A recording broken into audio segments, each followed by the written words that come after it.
तो हेलो बच्चों, क्लास 12 वाले बच्चों, आ जाइए। अब आपकी कहानी बहादुर कहानी का सारांश ऐसे ही बोर्ड में लिख के आइए और आपको पूरे में पूरे नंबर मिलेंगे। एक भी नंबर नहीं कटेगा। सेम टू सेम लिख दीजिए। अगर सारांश आए तो सारांश लिख दीजिए, उद्देश्य आए तो यहाँ पे कहानी का उद्देश्य डाल दीजिए। केवल बदलेगा कुछ नहीं, केवल कहानी का उद्देश्य। और ये जितना दिया है थोड़ा बहुत कम भी कर सकते हैं इसमें, मैंने तो ज़्यादा लिख दिया है। तो पहले पढ़ते हैं बहादुर कहानी का सारांश। बहुत इंटरेस्टिंग कहानी है और मज़ा ना आए तो कहना, मज़ा आए तो चैनल को सब्सक्राइब करें और ऐसी कहानियाँ और भी देखने के लिए लाइक वाइक सब करें। और अगली कहानी किस पे बनाऊँ ये भी कमेंट में लिख दीजिए। परिचय पहले डालिए और परिचय में लिखिए बहादुर प्रसिद्ध कहानी श्री अमरकांत। ये काले पेन से कर दीजिए, क्योंकि कुछ हेडिंग काले पेन से करेंगे तो और अट्रैक्टिव दिखेगा। श्री अमरकांत द्वारा रचित एक मनोवैज्ञानिक कहानी है।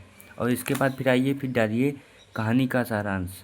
दिल बहादुर एक पहाड़ी नेपाली लड़का है जो इस कहानी का नायक है। नायक तो है ही वो।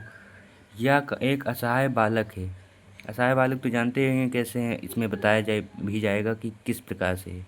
उसके पिता की युद्ध में मृत्यु हो चुकी थी। उसकी माँ उसे बहुत पीटती थी, इसीलिए वह घर से भाग गया था और एक मध्यम वर्गीय परिवार में नौकरी कर ली। मतलब एक मध्यम वर्गीय परिवार में उसने नौकरी कर ली थी। बहादुर बड़े ही परिश्रम से घर में काम करने लगा। निर्मला उसके काम से बहुत खुश रहती थी, क्योंकि पहले उसको करना पड़ता था, अब तो भाई बहादुर सारा काम ही निपटा देता था।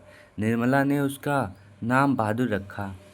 बहादुर की मेहनत के कारण मकान साफ सुथरा रहने लगा और घर में सभी सदस्यों के कपड़े साफ रहने लगे। पहले तो भाई ऐसे ही पहन लेते होंगे, और जब से बहादुर आया उनके जीवन में समझो एक हीरा आ गया था। तो बहादुर देर रात काम करता और सुबह जल्दी उठकर काम में जुट जाता था। वह इसी में खुश था और वह हर समय हंसता रहता था।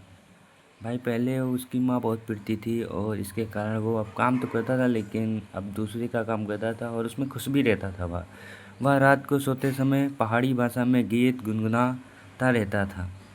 हंसना और हंसाना मानो उसकी आदत बन गई थी। वो हंसता भी था और सबको हंसाता भी था। निर्मला का एक बड़ा किशोर बेटा था। मतलब निर्मला का बड़ा लड़का किशोर एक बिगड़ा लड़का था। वह शान शौकत और रोब दाब से रहने का समर्थक था। मतलब शान शौकत से रहता था, उसको कोई काम करना ना पड़े, इससे रहता था। उसने अपने सारे काम बहादुर पर सौंप दिए। यदि बहादुर उसके काम करने में तनिक भी मना कर देता था तो उसको मारता पीटता था। वह उससे छोटी छोटी गलतियों पर भी छोटी छोटी गलतियों पर भी मारा पीटा जाने लगा था बहादुर। एक दिन किशोर सुअर का बच्चा कह देता है बहादुर को, जो वह सहन नहीं कर पाया। उसका स्वाभिमान जाग गया। अब उसका मन किसी काम में नहीं लगता। प्रारंभ में निर्मला भी उससे बहुत प्रेम से व्यवहार करती थी, लेकिन बाद में उसने भी उसके साथ बुरा व्यवहार करना शुरू कर दिया था। एक दिन उसके घर कुछ मेहमान आए हुए थे, तो उन्होंने कहा उनके 11 रुपये खो गए हैं। फिर उस चोरी का इल्ज़ाम बहादुर पर लगाया गया। अब बहादुर बहुत दुखी रहने लगा, क्योंकि भाई उस पर चोरी का इल्ज़ाम, और काम भी करता था और उससे मारा पीटा भी अब जाने लगा था। भाई बहुत ही उसके साथ बुरा व्यवहार होने लगा था। अब बहादुर दुखी रहने लगा। एक दिन दोपहर को अपना सारा सामान छोड़कर, मतलब कि उसके घर में ही सारा सामान छोड़ दिया और उनका घर छोड़कर भाग गया, या मतलब छोड़कर चला गया। निर्मला और उसके पति ने उसको बहुत तलाशा। यहाँ पे तलाश लिख दिया गया है भाई, यहाँ पे तलाशा होगा, ठीक है।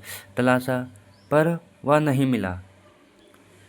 बाद में उसको अपने किए गए व्यवहार पर पछतावा हुआ। बाद में उनको जो है अपने किए गए व्यवहार पर पछतावा, जब बहादुर उनका घर छोड़कर चला गया। अब वो समझ रहे उनका काम कौन करेगा। पहले तो वो ऐसे मस्त रहते थे, बहादुर सारा काम करता था, लेकिन अब उनका काम कौन करेगा भाई।